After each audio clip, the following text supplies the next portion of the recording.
Hey, what's up? It's your girl, and you know I'm back like good crack. I'm not gonna talk through this video this time, and let me know how you guys like that. If you do like when I talk your ear off and all that and explain what I'm doing, then I'll go back to doing that. But let me know if you guys like just watching me do my makeup. So enjoy the video, you guys.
So I'm gonna let y'all in on a little secret on how you know where to put your highlight, right?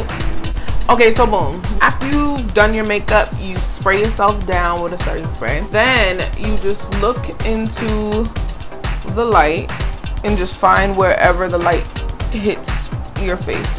That's where you know you have to add the highlight in. Okay? Don't say I never told y'all that. So that's the end of the video, you guys. I hope you enjoyed it. If you did, make sure you give it a big thumbs up.